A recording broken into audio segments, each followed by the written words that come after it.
Good morning friends, today we are going to start probability chapter in exercise 15. So अपनी probability का मतलब क्या होता है? प्रायिकता।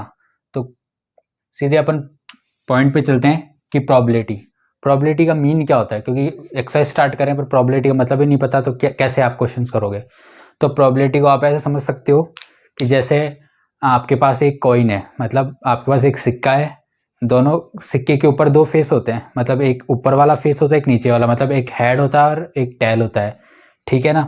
तो जैसे आपके पास एक कॉइन है जिसके फ्रंट साइड में जहाँ पे जो लॉइन वाले सिंबल्स बने रहते हैं ना, 3 लॉइन बने रहते हैं, जैसे आप ये मान लो कि ये 3 लॉइन बने हुए हैं, ठीक है ना।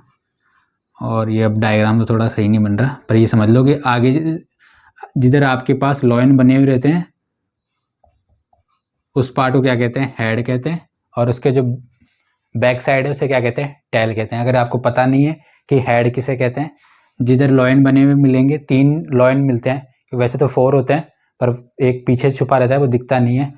तो ये एच क्या है? हेड है यहाँ पे, ठीक है ना, हेड। और एक इस कॉइन के पीछे होगा, उसे क्या बोलेंगे? टेल कहेंगे। तो यहाँ पे टेल दिख रहा नहीं है क्योंकि इस कॉइन के पीछे की साइड में है। तो ये बताने का मतलब है कि आपको प्रोबेबिलिटी बतानी है कि किसी कॉइन की प्रोबेबिलिटी कैसे निकालोगे। तो प्रोबेबिलिटी का मतलब कुछ नहीं है, आपके पास पहले तो इसके फॉर्मूले पे चलते हैं कि प्रोबेबिलिटी निकालने का फॉर्मूला आपको इस चैप्टर में एक ही फॉर्मूला है जो आपको याद रखना है, बी ए। अब इस फॉर्मूले को ही आपको याद करना है पूरी एक्सरसाइज के अंदर, ये फॉर्मूला काम आएगा, आपको भी कुछ याद करने की जरूरत नहीं। प्रोबेबिलिटी क्या होती है? Number of favourable outcome upon total, ठीक है, नंबर ऑफ फेवरेबल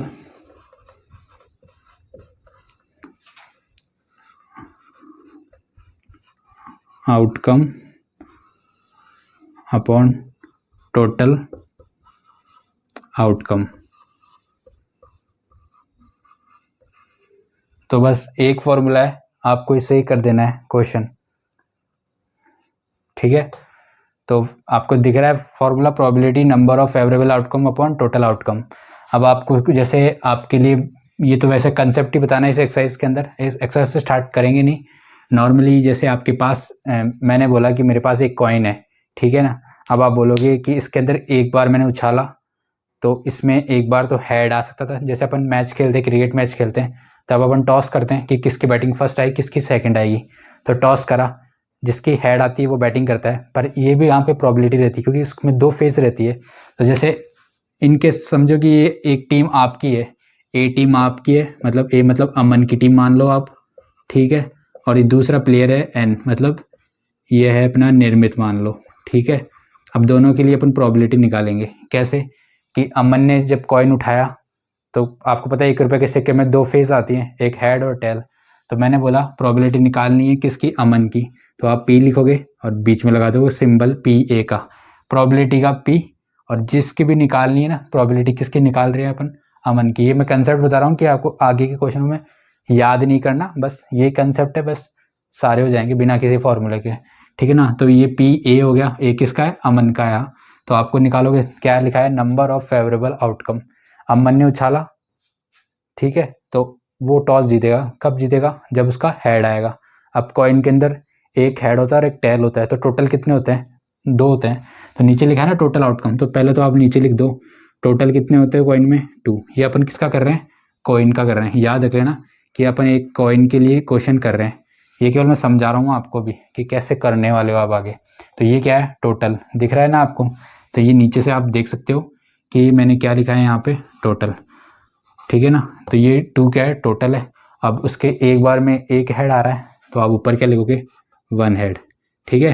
तो ये इसकी प्रोबेबिलिटी हो गई। तो ये नॉर्मली मैंने बता दिया कि ऊपर क्या है? Number of favourable outcome.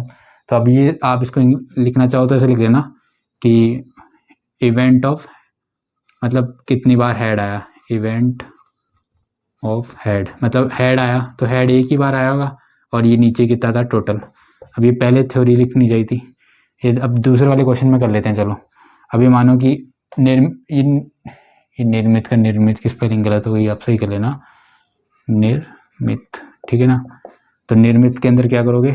जैसे आप वही है, प्रोबेबिलिटी का पी लिखोगे और ये एन लिखोगे, अब ऊपर लिखोगे इवेंट ऑफ। अब निर्मित कब जीतेगा, क्योंकि कॉइन उठाए अमन जीता था जब उसके हेड आया था। निर्मित जब जीतेगा, जब विन करेगा, जब उसके टेल आ जाएगा। मतलब अगर अमन का जीता होता तो हेड आता और फिर बोला कि नहीं टेल आया, तो वो बोलेगा मेरी बैटिंग आएगी। तो इसकी भी वही प्रोबेबिलिटी वाला आएगा, इवेंट ऑफ मतलब तो यहाँ पे लिख देंगे वो कि टेल कब आने वाला है, इवेंट ऑफ टेल।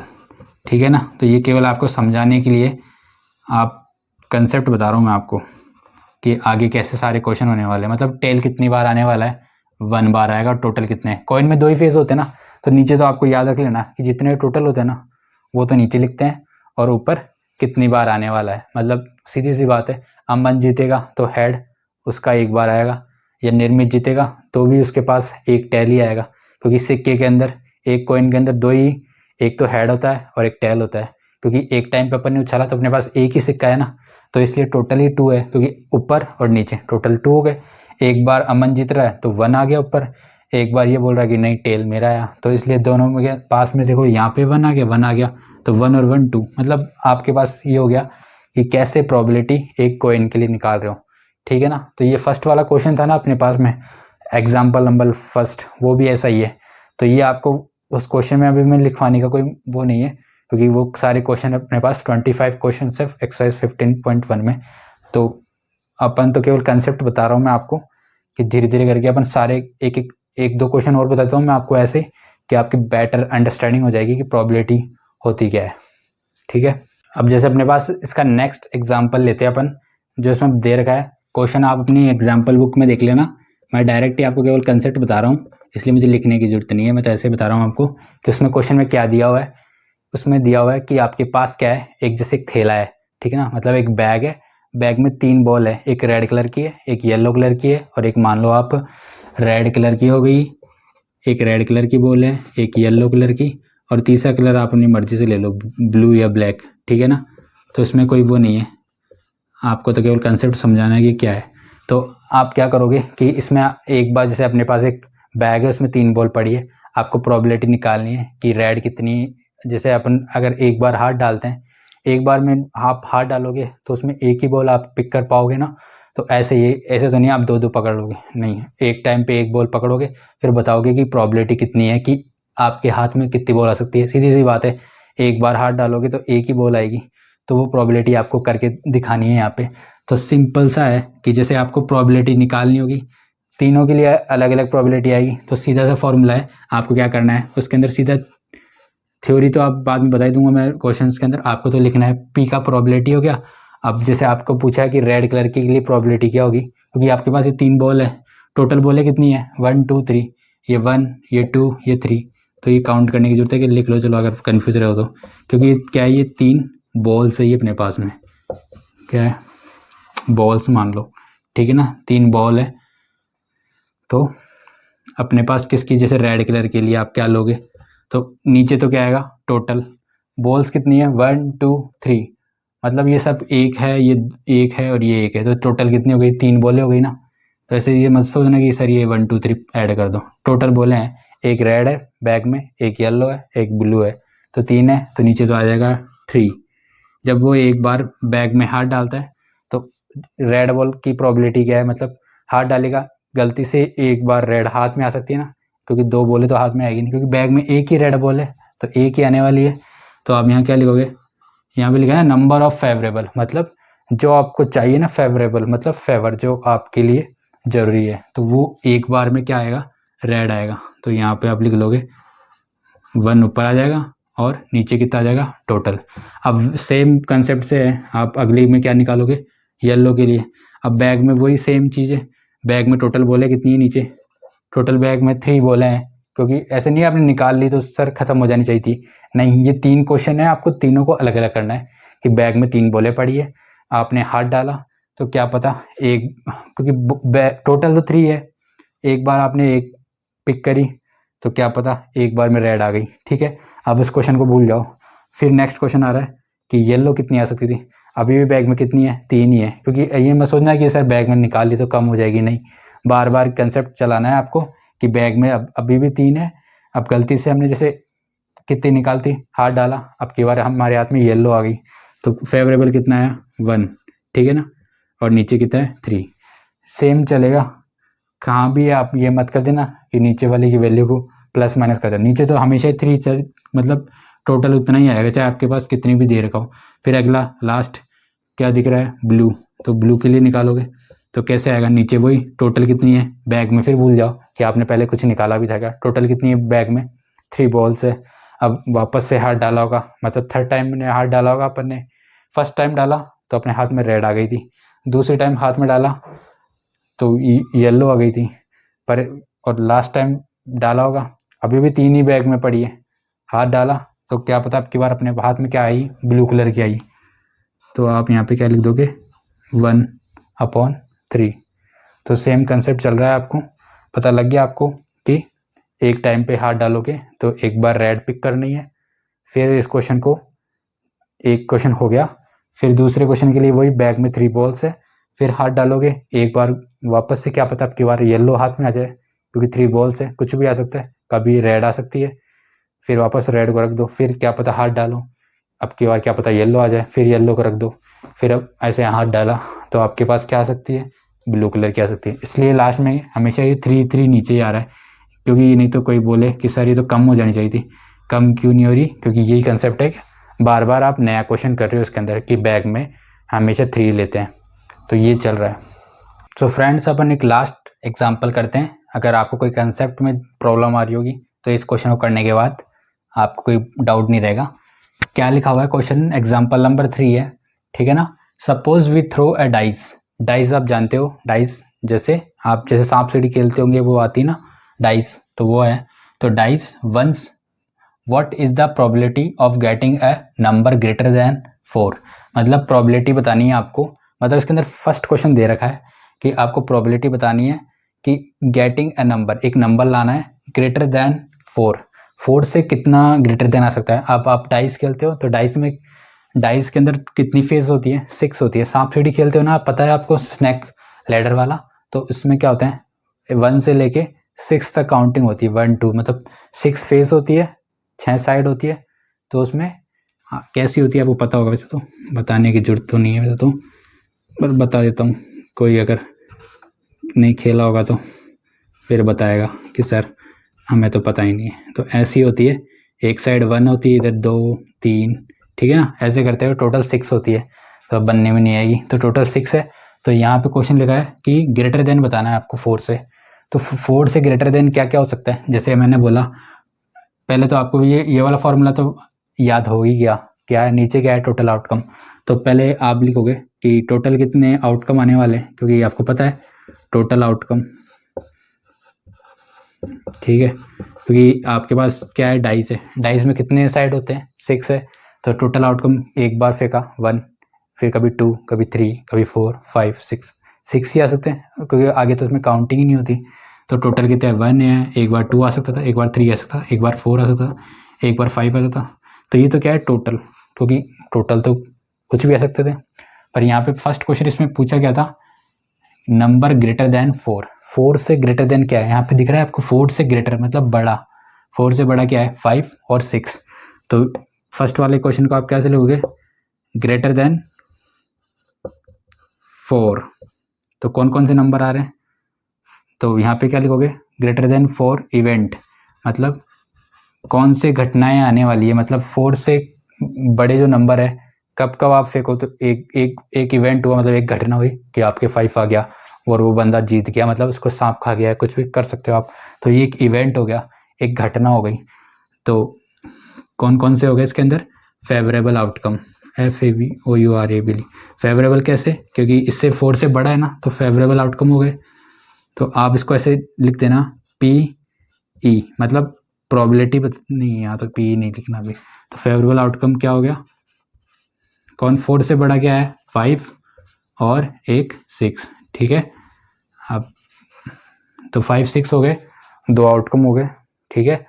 अब आपको क्या करना है, इसकी प्रोबेबिलिटी निकालनी है, तो प्रोबेबिलिटी निकालने का फॉर्मूला पता ही है आपको, P लिखोगे और आगे आपकी मर्जी है, यहाँ के कुछ भी लगा दो, क्योंकि अब तो इसमें कोई का नाम भी नहीं दे रहेगा, तो आप PE लगा दो, E मतलब बता रहा है कि ये वाली जो एक इवेंट हुआ था ना कि 4 से बड़े नंबर जो है वो एक इवेंट है, मतलब एक घटना है, मतलब इसका नाम ई कर दिया, दूसरे का नाम अपन एफ कर देंगे, आपकी मर्जी, डब्ल्यू कर दो, वाई कर दो, ठीक है ना। तो अब इसमें कितना आएगा, इससे बड़े देखो फेवरेबल आउटकम, ऊपर क्या लिखा है, नीचे तो क्या लिखोगे आप, नीचे तो अभी तक पूरे चैप्टर में ये क्या आया, टोटल आउटकम। डाइज में कितने होते हैं टोटल, 1 2 3 4 5 6, तो नीचे तो लिखोगे आप 6, तो ये इसमें तो कोई कन्फ्यूजन है नहीं, नीचे तो क्या आता है टोटल। अब आप देखोगे फेवरेबल, 4 से बड़े क्या क्या हो सकते थे, 5 और 6, तो कितने हैं, एक बार तो 5, एक बार 6, एक बार 5 6, तो 2 ही हो गए नहीं नंबर, देख लो 1 और ये 2, तो 2 ही नंबर है, तो यहाँ क्या लिखोगे 2, ठीक है ना।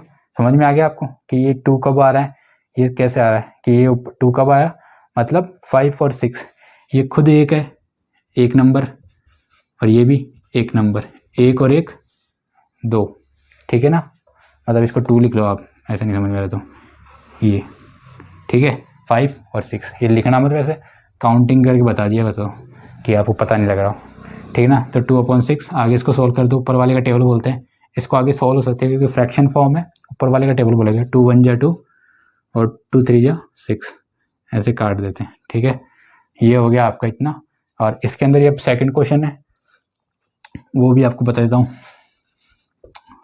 उसमें क्या लिखा है, what is the probability of getting a number less than और इक्वल, लेस होना चाहिए और इक्वल होना है 4 के, तो आप इसको क्या लिखोगे, बस ये लाइन इतनी बड़ी थ्योरी आप यहाँ लिखना है, पर मतलब आपके पास एग्जाम्पल है तो आप खुद लिख लेना, मैं तो डायरेक्ट लिख रहा हूँ फेवरेबल, ठीक है ना, फेवरेबल, अब आपको पता लगने लग जाएगा फेवरेबल आउटकम। अब फेवरेबल आउटकम क्या आने वाले, यहाँ पे देख लो आप कि यहाँ पे क्या लिखा है, नंबर लेस देन और इक्वल टू, लेस देन का मतलब क्या होता है, छोटा,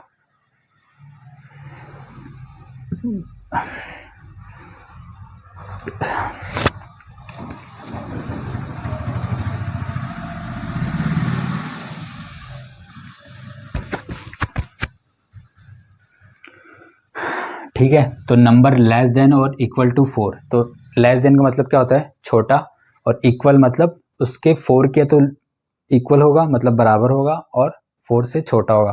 तो आप दिख रहा है आपको यहाँ पे देखो 4 के क्या हो सकता है, इक्वल, और 4 से छोटे, तो 4 से छोटे क्या है, 3 2 1, तो यहाँ पे लिखो कौन कौन से आउटकम हो सकते हैं, 1 2 3 और 4, मतलब ये वो नंबर्स हैं जो क्या है, 4 के तो इक्वल है मतलब बराबर है, और लेस देन है मतलब छोटे हैं, किससे, 4 से, तो 4 से छोटे, 4 तो खुद है, 4 से छोटे 3 भी होता है, 2 भी होता है, 1 भी होता है, तो ये क्या है फेवरेबल। अब वही फॉर्मूला आपका प्रोबेबिलिटी P लिखोगे, अब मैंने बोला यहाँ पे E लिख दिया, तो ये कोई घटना तो दूसरी है ना, कि ये इस टाइम तो इसको आप F लिख लो या W लिख लो, मैं तो F लिख देता हूँ, ठीक है ना, जो आपके एग्जाम्पल उसमें दिया हुआ है बुक्स के अंदर, तो F लिख लो, आपकी मर्जी, चाहे तो इसको E लिख लेना, ठीक है, कोई बोलेगा नहीं सर ये लिखो तो E डैश लगा लेना, अभी बताऊंगी E डैश को लगाया, ठीक है ना। तो ये कितने हो गए टोटल, 1 2 3 4, ऊपर कितने आ रहे हैं, फेवरेबल आउटकम 4, टोटल कितने, टोटल तो आपको पता ही है डाइस में कितने होते हैं 6, बस। अब ऊपर वाले का टेबल, अब ऊपर वाले का जरूरी नहीं कि 4 का टेबल ही बोले, नहीं आता तो ऊपर में और नीचे वाले में कॉमन ले लो आप, क्या आ रहा है, 2 का टेबल जा रहा है, 2 2 जा 4 और 2 3 जा 6, ठीक है ना। तो दोनों में आंसर आ गया आपके पास में। अब मैं बता रहा था यहाँ पे ई डैश लगाया और यहाँ पे नॉर्मल है, आप नॉर्मल एक फॉर्मूला याद रख लेना, क्या, ये चैप्टर में काम आने वाला है आगे एक्सरसाइज में, PE प्लस PE डैश, इसका मतलब कितना होता है 1, ठीक है, इसको राइट डाउन कर सकते हो, और एक ये फॉर्मूला, और तो आप कुछ भी कर लो थोड़े दिन में भूल जाओगे, ठीक है ना। बस ये 2 फॉर्मूले नहीं भूलना चाहते हो आप, एक तो ये तो मिनिमम है, आप ये इसको तो याद ही रख लेना, और ये भी याद कर सकते हो। आप बताओगे फिर भी इसमें भी डाउट होगा कि सर ये आया कैसे, अगर फिर भी ये भूल जाओ ना तो इनको देख के भी आप याद कर सकते हो कैसे। इसमें क्या लिखा है, PE, यहाँ पे देखो ये लिखा है PE की यहाँ पे लिखो, देखो मैं वापस कर रहा हूँ इसको, अगर इस फॉर्मूले को भूल भी जाते हो ना तो मैं बता सकता हूँ कि कैसे आप कर रहे हो, ये भी याद है ना, तो भी आप ये निकाल लोगे। देखो PE लिखो पहले, PE की वैल्यू क्या है, यहाँ पे देखो PE की वैल्यू 1/3, ठीक है, अलग से कुछ नहीं लिख रहा मैं, देखो यहाँ पे लिखा है PE की वैल्यू कितनी है 1/3, ठीक है ना। चलो मैं एक बार फॉर्मूला लिख देता हूँ, फिर कन्फ्यूज होंगे। P E plus P E dash, देखो पी की वैल्यू कितनी है 1/3 प्लस, और इसकी देखो यहाँ पे पी ई डैश 2/3।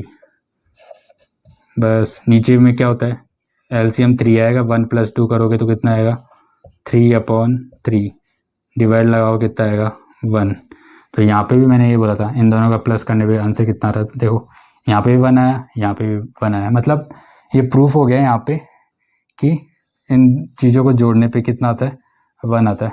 वैसे तो आप इसको याद ही कर लो, पर फिर भी आपका ये है कि मतलब दो प्रोबेबिलिटी अगर एक ही क्वेश्चन चल रहा है ना आपके पास में, मतलब इसका कहने का मतलब क्या है कि सर ये 1 क्या हो रहा है। 1 का मतलब ये है कि जैसे आपने सिक्का एक बार उछाला, एक बार हेड आता था और एक बार टेल आ रहा था, तो दोनों में आ रहा था क्या, कभी तो 1/2 आ रहा था, उसमें 1/2, 1/2 मतलब 50 पैसे और दूसरा 50 पैसे। 50 पैसे कितने होते हैं, 1 रुपये होते हैं ना। तो सेम कंसेप्ट है यहाँ पे भी, देखो 1/3 है, यहाँ पे 2/3 है, यहाँ पे देखो 1 रुपये 2 रुपये, 1 और 2 कितने होते हैं 3 रुपये। 3 रुपये में 3 रुपये नीचे लिखा है, 3 रुपये में 3 रुपये का डिवाइड मारोगे कितना आएगा 1 आएगा ना। तो बस यही है, मतलब आप इसको याद करते रहोगे तो भूलोगे, पर आप ऐसे याद रख लो कि जैसे कॉइन वाला एग्जाम्पल था, एक बार कर रहे थे आप तो 1/2 आ रहा था ना 1/2, और दूसरे वाले में भी 1/2 आ रहा था, तो दोनों को ऐड करोगे तो ऊपर क्या आ जाएगा 2/2, ये 1 तो आ रहा था ना यहाँ पे भी। ये तो किसका था, ये हेड का था, और ये किसकी, टेल की प्रोबेबिलिटी थी ये, ठीक है ना। तो मैंने डायरेक्ट बता दिया आपको कि ये फॉर्मूला कैसे आ रहा है, क्योंकि करोगे तो भूलना श्योर है, पर ऐसे याद रखोगे तो याद रह जाएगा। तो ये तो अपना कंसेप्ट था, आपको आ गया होगा तो ठीक है। अब अपन नेक्स्ट क्लास के अंदर इसके क्वेश्चंस पे चलेंगे। अगर कोई स्टूडेंट चैनल पे नया हो तो चैनल को सब्सक्राइब कर लेना, जिससे नेक्स्ट क्लास का उसके पास और वीडियो आ जाए। ठीक है स्टूडेंट, मिलते हैं नेक्स्ट क्लास में। Okay bye.